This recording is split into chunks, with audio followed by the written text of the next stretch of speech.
आयुष्यभर पोरं भोंगे बांधायला वापरून घेतले.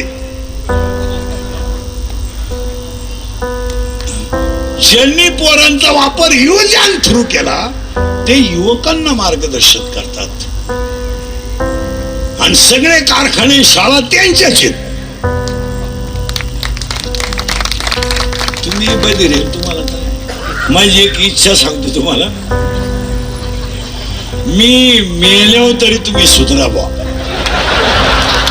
कारण आता मी हयातवर तुम्ही सुधरू शकत नाही याचा अंदाज मला. आणि मी असाही गेलो तर तुमच्यात काही बदल होईल असं वाटत नाही. पण आपली तुम्हाला आठवण येणार. हा काय म्हणा बायको, धंदा मिळणार नाही. काय धंदा करणार? 3 किलोमीटर 6 पंप, 9 धाबे, 11 बार, 113 टपरे. 5 वर्षाने एकच माणूस जगणार आहे, कष्ट करणारा, निर्व्यसनी राहणारा, कष्टाची लाज न धरणारा आणि भगवंताची सेवा करणारा.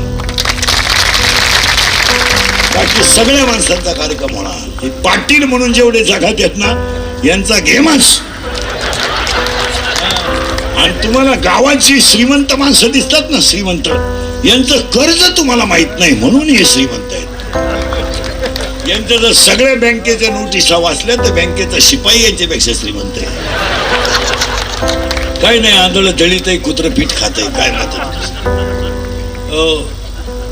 Share market. आणि आत्ता तुम्ही माझ्या पुढे 40 पोरं 10 मिनिटं मी कीर्तन थांबवतो. आता तुम्ही माझ्या पुढे 100 पोरं उभे करा, 93 पोरं दारू पितात. हे आजचं चित्र आहे. 100 पोरं उभे करा, 93 पोरं दारू पितात. बोला तुमचं काय मत आहे? मी मागाशी सांगितलं मूर्तीच्या पूर्वमध्ये, आता सांगतो, या 4 वर्षात लाज वाटते, दहावीला जायची लाज. बाप जिवंत आहे, मुलगा गेला. आई जिवंत आहे, मुलगा गेला. हो गेला. आई मुलाच्या प्रेतावर डोकं ठेवून रडते. अरे ज्या झाडाखाली बसून म्हातारपण मजेत घालायचं, ते झाड जर उमदळलं तर जगायचं कुणासाठी? का या 4 वर्षामध्ये एखादा माणूस तरुणपणात मेला आणि त्याचं प्रेत जर आंघोळीला बाहेर काढलं ना, तर त्या प्रेताजवळ त्याची लालाली पोरं उड्या आणतात.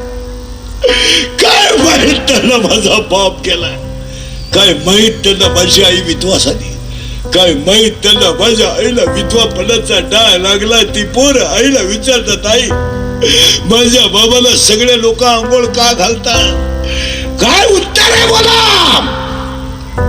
आणि तीच पोरं आईला विचारतात, आई माझ्या बाबाला बांधून कुणी चालवलं का? आई लोकांनी कुणी चालवलं? प्रेत पेटवल्यावर सगळी लोक रडतात आणि ती पोरं हसतात. आणि हसणारी पोरं आईला विचारतात, आई पेटला माझा बाप, आई पेटला माझा बाप, पेटला. आई म्हणते, तुझा बाबा मेला नाही रे, तुझा बाबा देवा घरी गेला रे, तुझा बाबा देवा घरी गेला. ते पोरग सगळ्यांना सांगतो, माझा बाबा देवा घरी गेला. शाळेतली पोरं त्याला म्हणतात, तू आज खेळत का नाही? माझा बाबा देवा घरी गेला ना, माझ्या घरात स्वयंपाक झाला नाही. शाळेतली पोरं म्हणतात, तुझा बाबा देवा घरी नाही गेला, मेलाय तुझा बाबा, तुला परत बाबा नाहीये. ते पोरग घरी येत आणि आई पुढे दप्तर टाकीत, आई मेलाय माझा बाप, मेलाय. धाडकन आईला चक्कर येते. या 3 वर्षात तिसरीची पोरं बापाच्या लाव्याला आहेत. या 3 वर्षात स्तनातली दूध पिणारी पोरं बापाच्या लाव्याला आहेत. आणि या 3 वर्षात पोटातली पोरं बापाच्या लाव्याला आहेत. तुमचं काय? कसायाला गाय देणं आणि दारुड्याला मुलगी देणं सारखीच गोष्ट आहे.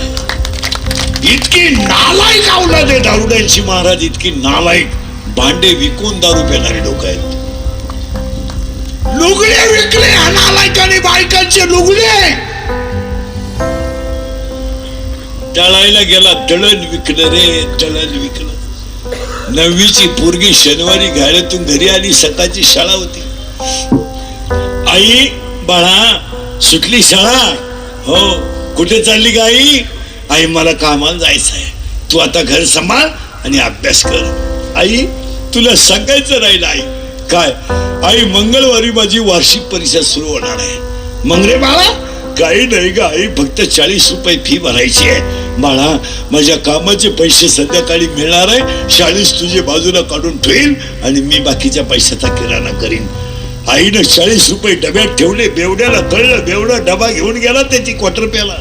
सोमवारी पोरगी शाळेत गेली. 40 पोरांमध्ये एकट्याच मुलीची फी राहिली म्हणून तिला उभं राहायची वेळ आली.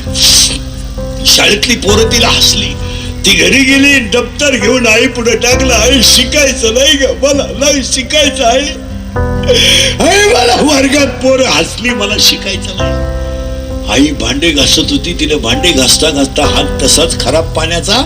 शाळेत गेले, शिक्षकाच्या पाया पडली. सर मी 4 दिवस लोकांचे भांडे घासीन, मी 4 दिवस लोकांचं धुणं धुईल, पण माझ्या मुलीचे 40 रुपये फी भरेल. फक्त माझ्या मुलीला परीक्षेला बसू द्या सर, माझी मुलगी नापास नाही होणार हो, नाही. या बेवड्यांपायी एका चांगल्या मातेला शिक्षकाच्या पाया पडायची वेळ आली. इतकी नालायक होणार आहे. 5वीचं पोरग आणि 3रीची पोरगी शाळेतून, आपलं 5वीची पोरगी आणि 3रीचं पोरग शाळेतून घरी आलं. बहीण भावाच्या गप्पा काय चांगल्या राहतात का? मजेशीर गप्पा. बहीण आणि भाऊ, त्या प्रेमाला काय उपमा आहे का? मला काय गप्पा असतात बहिणीच्या भावाच्या शाळेतून. त्याला ना आज लय लिहायला सांगितलं, आज लय आकृत्या सांगितल्या, आज लय गरपाठ सांगितला. बहीण भाऊ आहे ती. बहीण भावाची मारामारी म्हणजे एका मिनिटात मिटणे आणि एका मिनिटात हसणे.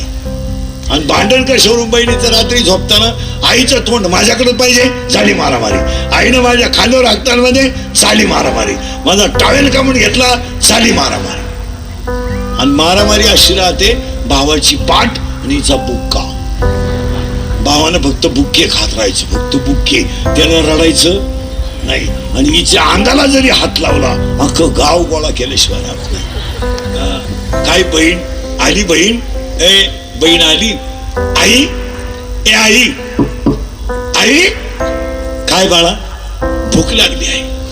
आईनं ज्वारीची एक भाकर कालवणात चुरली आणि चुरलेली भाकर आईनं पोरांपुढे ठेवली आणि पातळ कालवून ओतून दोघे जण जेवत बसली. जेवताना 5वीची पोरगी काय म्हणते बेवड्यानो ऐका. 5वीची पोरगी आईला म्हणते, आई जेव ग, 2-3 घास जेव जेव. आई म्हणते मी संध्याकाळी जेवण. ती आई पोरगी म्हणते, आई संध्याकाळी माझा बाप दारू पिऊन आला की तुला रोज मारतो, आई नाही जेवू दे, जेव. तेवढ्यात दारुड्याचा आवाज आला. 3रीच्या पोरानं बापाचा आवाज ऐकला. बाप पोरी बहिणीच्या कुशीत घुसलं. पोरग बापाने 2-4 शिव्या दिल्या. बहीण भाऊ खाटाखाली लपली. भाऊ बहिणीच्या कुशीत झोपी गेला. आणि 5वीची पोरगी बापाच्या सोंटाच्या तोंडावरची गोदडी काढते आणि माझा बाप माझ्या आईला कसं मारतो हे पाहते. उजेडात होते पुण्य